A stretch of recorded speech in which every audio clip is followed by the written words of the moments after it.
Welcome to Mr. Hutchings' History, where the past comes alive. Let's dive into today's story. All right, strap in everyone, because today we're diving deep into some seriously dark history.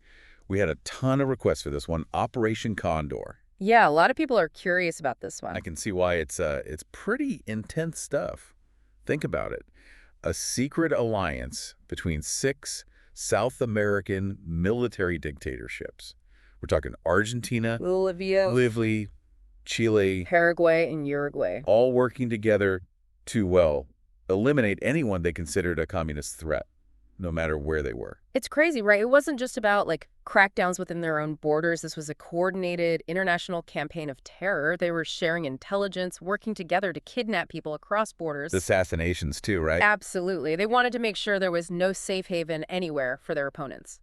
Wow. Okay, so, how did this all start? What was the root of this whole thing? Well, you got to look at the bigger picture. It was the Cold War, right? The U.S. and the Soviet Union battling it out for global dominance. And Latin America was kind of caught in the middle. Exactly. The U.S. was, I guess you could say, obsessed with preventing the spread of communism in the region. And they were willing to do pretty much anything to achieve that goal, even if it meant propping up these brutal dictatorships. So what did that support actually look like? I mean, how was the U.S. involved? Oh, in a lot of ways. Financial aid, military training, intelligence sharing. They even provided diplomatic cover for these regimes. Jeez. It's kind of disturbing to think about, isn't it? The U.S. training the very people who would go on to commit these horrific acts. Was there any specific program or institution that stands out in this regard? Yeah, there's one that's particularly controversial, the School of the Americas.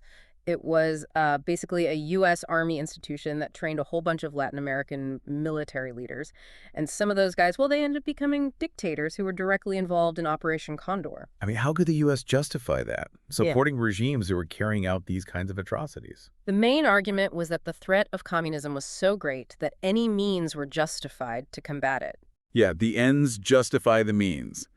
It's a slippery slope, to say the least. But it sounds like there were some specific cases where this support became particularly, well, controversial. Oh, yeah, definitely. Take Manuel Contreras, for example. He was the head of Chile's secret police, the DNA. Was he trained at the School of the Americas? He was. And under his command, the DNA was responsible for, well, just an unbelievable amount of torture, forced disappearances, extrajudicial killings. But despite all that, the U.S. continued to support him. It really shows the moral compromises they were willing to make during this period. It's a dark chapter in U.S. foreign policy for sure. Yeah. Were there any specific figures in the U.S. government who were particularly vocal in their support of Operation Condor? Well, Henry Kissinger, who was Secretary of State at the time, played a very controversial role. There's a lot of evidence suggesting that he was not only aware of what was going on, but also that he approved of it. It seems that way. A French judge actually tried to question Kissinger about the disappearance of some French nationals during this period. Wow. It's just mind-boggling to think that something like this could happen and that the U.S. was involved. But was it just passive approval? Or was there evidence of more direct U.S. involvement? There are definitely instances that suggest the U.S. was more actively involved. One of the most striking examples is the assassination of Orlando Letelier. He was a former Chilean diplomat, right, and a pretty outspoken critic of the Pinochet regime. Right, and he was living in Washington, D.C. when he was killed by a car bomb in 1976. Declassified documents have since revealed that U.S. intelligence agencies actually knew about the plot to assassinate him. So they knew it was going to happen, and they didn't do anything to stop it. That's what it looks like. And the fact that it happened on U.S. soil just underscores how deeply the U.S. was involved in this whole thing. It also shows how audacious Operation Condor was. They weren't afraid to operate even in the heart of the U.S. It's like something out of a spy movie, right? The coordinated action across borders, these secret police forces working together. It's crazy. What else do we know about how Operation Condor actually worked? I mean, what were the methods they used? Well, they were pretty horrific. One of the most, I guess you could say, chilling aspects was the use of death flights. Death flights? Yeah. They would drug their victims, load them onto planes, and then just throw them into the ocean. It was a way to make them disappear completely, no trace. Oh my God, that's just, I don't even have words. The level of brutality is just unimaginable. Mm-hmm. How did we even find out about all of this? I mean, how do we know the true extent of what happened? Well, It wasn't until 1992 that we really started to get a clearer picture, when the archives of terror were discovered in Paraguay. What are those? They were basically a massive collection of police files that were found in a suburb of Asuncion. And what was in them? Everything. Detailed records of Operation Condor. Lists of victims, descriptions of torture sessions, plans for assassinations. They were meticulous in documenting their crimes. It's almost like they were proud of it. It's a chilling thought, isn't it? But those archives provided irrefutable proof of the collaboration between these regimes. And, importantly, they showed just how deeply the U.S. was involved. So how many people are we talking about here? How many victims were there? It's hard to say for sure, but we believe it was tens of thousands across the entire Southern Cone. And it wasn't just political leaders or activists, it was anyone they perceived as a threat. Students, union members, intellectuals, even their families. It sounds like they were trying to silence anyone who dared to oppose them. Exactly. They wanted to create a climate of fear where no one would even think about resisting. The impact on these societies was devastating. I can't even imagine living under that kind of regime, to constantly be afraid for your own safety and the safety of your loved ones. But beyond the political repression, did Operation Condor also have an economic dimension? I mean, did these regimes have a specific economic agenda? They did. Many of them implemented these neoliberal economic reforms, often with U.S. backing, as a way to reshape the economies of their countries. What did those reforms entail? Basically, they were all about free markets and privatization, cutting social spending, privatizing state-owned industries, opening up their economies to foreign investment. And where was that most evident? Chile, under Pinochet, became kind of a testing ground for these policies. The regime implemented some very radical reforms, which led to both economic growth and, unfortunately, increased inequality. So a mixed bag of results with some pretty serious consequences. Yeah. And it's important to understand that this political repression and economic restructuring were happening at the same time. It was all part of a larger plan to reshape the entire Southern Cone. It's incredible how much there is to unpack here. But one thing I'm really curious about is how historians have interpreted these events. I mean, there must be a lot of different perspectives on this, right? Yeah. Oh, absolutely. There are all sorts of different ways to look at Operation Condor, each with its own strengths and weaknesses. It's a very complex and tragic period in history. Well, let's dive into those different perspectives, shall we? I'm really interested in hearing more about how historians have grappled with this dark chapter in Latin American history. All right, let's do it. Okay, so where do we start? So you were saying you wanted to talk about the different historical interpretations of Operation Condor. Yeah, it's fascinating to me how, different historians can look at the same events and come up with such different conclusions. Yeah, it really shows how complex this whole period was and how challenging it can be to interpret history. You know, there's no one right answer. You mentioned something about traditional Cold War historians. What's their take on all of this? Well, they see the Cold War as this existential struggle between the U.S. and the Soviet Union. And for them, the U.S. was justified in doing whatever it took to contain Soviet influence. Even if it meant supporting brutal dictatorships. Exactly. They tend to downplay the human rights abuses or frame them as, unfortunate but necessary consequences in the fight against communism. It seems like a pretty, simplistic view of a very complicated situation. Yeah, I think a lot of people would agree with that. It's not really that black and white, So what about the revisionist historians? You mentioned them earlier. Right. So revisionist historians like Peter Kornbluh, for example, they challenge that traditional Cold War narrative. They're saying it wasn't just about containing communism, it was about something else. Yeah. They argue that the U.S. was actually driven more by, economic and geopolitical interests. So it was about protecting American business interests and maintaining U.S. dominance in the region. Exactly. They point to the fact that the U.S. often supported regimes that were friendly to American corporations, even if they were, brutally repressive. And at the same time, they often undermined democratically elected governments that were seen as too left-leaning, even if they weren't actually communist. It sounds like classic realpolitik, putting national interest ahead of everything else. Yeah, that's a good way to put it. And then you have the post-revisionists. Post-revisionists? Yeah, they're kind of like the middle ground between the traditionalists and the revisionists. So they acknowledge the complexities of the Cold War, but they're still critical of U.S. foreign policy in the region. Right. They recognize that the U.S. faced real challenges, but they argue that they made some serious moral compromises along the way, and that those compromises had lasting consequences. It seems like a more nuanced perspective. Yeah, definitely. It takes into account both the historical context and the ethical dilemmas. Okay, so we've got the traditionalists, the revisionists, and the post-revisionists. Who else? Oh, and we can't forget the human rights historians. They bring a really crucial perspective to all of this. They're the ones who focus on the victims, right? Telling their stories, highlighting the human cost of these policies. Exactly. They shine a light on the torture, the disappearances, the shattered lives. They really emphasize the systematic and widespread nature of the violence. It's so important to remember that human cost. Absolutely. Their work is essential in making sure that the victims of Operation Condor are not forgotten. And they often use the term state terrorism to describe what happened, right? They do, and I think it's a fitting term, given the scale and the brutality of the repression. It's a stark reminder of what can happen when state power goes unchecked. No doubt about it. So, yeah, as you can see, there are a lot of different ways to interpret Operation Condor. Each perspective offers valuable insights and helps us to develop a more complete understanding of what happened. It's like trying to solve a puzzle. Right. Each perspective adds a new piece. That's a good analogy. But beyond just understanding the history, it's also important to think about the long-term impact of all of this. How did Operation Condor shape the political landscape in these countries? Yeah, that's a great question.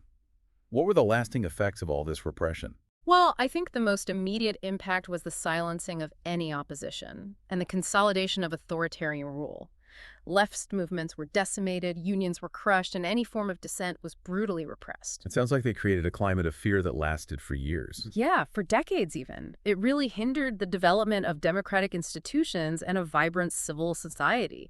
People were just too afraid to speak out or to organize. It's almost like they created a culture of silence. Exactly. And those scars, those deep wounds left by state terror, they continued to affect these societies long after the dictatorships fell. It took years, a lot of hard work and struggle to rebuild trust, to foster open dialogue, to create spaces where people felt safe to express themselves. It's amazing that they were able to recover it all. It really is. It speaks to the resilience of the human spirit, the belief that even in the face of unimaginable brutality, a better future is possible. So we talked about the political impact, but you mentioned earlier that there was also an economic component to Operation Condor. A lot of these regimes implemented neoliberal economic reforms. Right, often with the support of the U.S. What were the long-term effects of those policies? Well, it's kind of a mixed bag. In some cases, these reforms did lead to economic growth, but that growth was often unevenly distributed. It mainly benefited a small elite, while many others experienced increased inequality and poverty. So some people saw their lives improve, but others were left behind. Yeah, and that created a lot of resentment and social unrest. It contributed to the eventual downfall of many of these regimes. It seems like there's a lesson there, right? About the need for economic justice and political inclusion. Absolutely. You can't have sustainable economic progress without those things. Economic policies need to be designed to benefit everyone, not just a privileged few. And you need a stable and democratic political system that respects human rights and allows for citizen participation. That makes sense. Now, going back to the human rights abuses, one of the most shocking aspects of Operation Condor was the discovery of those archives of terror in Paraguay. Mm-hmm. Can you tell us more about what was in those archives and what impact they had? Yeah, the archives of terror were a huge discovery. They were this treasure trove of documents that really exposed the inner workings of Operation Condor.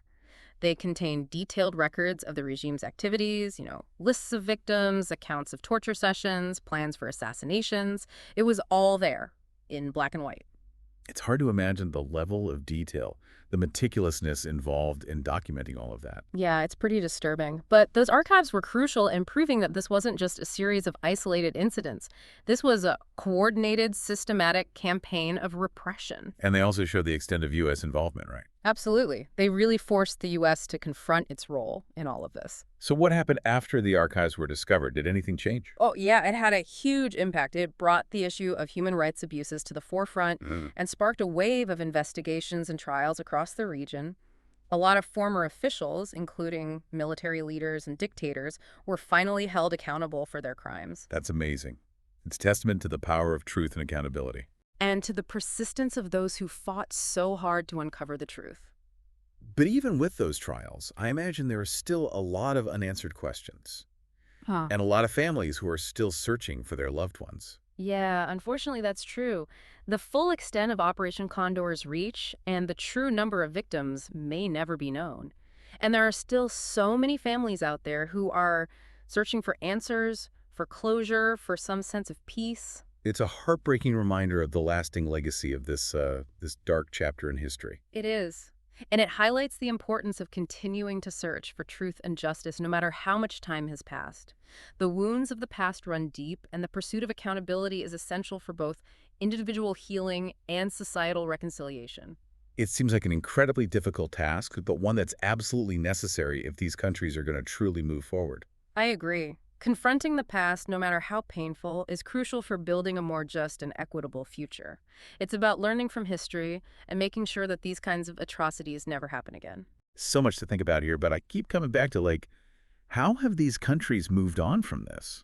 I mean, how do you even begin to heal after something like Operation Condor? It's definitely a long process. A lot of work goes into it. Truth and reconciliation, that's been a big focus in a lot of these countries. So, acknowledging what happened and trying to make amends. Exactly. We've seen truth commissions set up, mass graves exhumed, efforts to, document and memorialize the victims. It's about helping these societies come to terms with their past and start to heal. I imagine that's a really important step in breaking free from, the grip of the past. It is, definitely. But it's not always easy. There are always going to be people who want to downplay what happened or even deny it altogether. Yeah, that makes sense. They're trying to rewrite history or just bury it completely. Exactly. And that's dangerous because without acknowledging the truth, you can't really move forward in any meaningful way. You're trying to build a house on a foundation of lies, Eventually, it's all going to crumble. Yeah, it's like sweeping it under the rug, pretending it never happened. But that doesn't make it go away. Right. And this brings up another important point about the role of the United States in all of this. I mean, how do we reconcile our values, our supposed commitment to democracy and human rights, with our actions in the past? It's a tough question, but it's one we need to ask ourselves. Yeah, it's like looking in the mirror and not recognizing the reflection. It is. It's about being honest about our past and learning from our mistakes. And that's a conversation that needs to happen not just in the U.S., but also in the countries that were directly affected by Operation Condor. It's got to be a collective effort, right? To face these difficult truths and work together to make sure something like this never happens again. Exactly. It's a reminder that history isn't just something that happened a long time ago. It's still shaping our world today. And while we can't change the past, we can learn from it. We can use those lessons to create a better future. Absolutely. The legacy of Operation Condor is a powerful reminder of the importance of human rights, the fragility of democracy, and the need to be constantly vigilant against the abuse of power. It's also a reminder that even in the darkest of times, there's always hope for justice and reconciliation, and that the fight for truth and accountability, that's a fight worth fighting. Well, that was heavy. Yeah, it was. But incredibly important. Thanks for joining us for this deep dive into Operation Condor. It's been, a journey for sure. It has. But like you said, an important one. And to you, our listener, we want to leave you with this. Knowing what we know now about Operation Condor and its legacy, how should we approach U.S. intervention in other countries today? It's a question that's more relevant than ever as we navigate the complexities of the 21st century. Remember, the past is never truly past. It shapes who we are, and it informs our future. And by understanding history, we can work together to create a world where peace, justice, and human dignity prevail. Thanks for listening. Thanks for listening to Mr. Hutchings' History. Keep exploring, and we'll see you next time.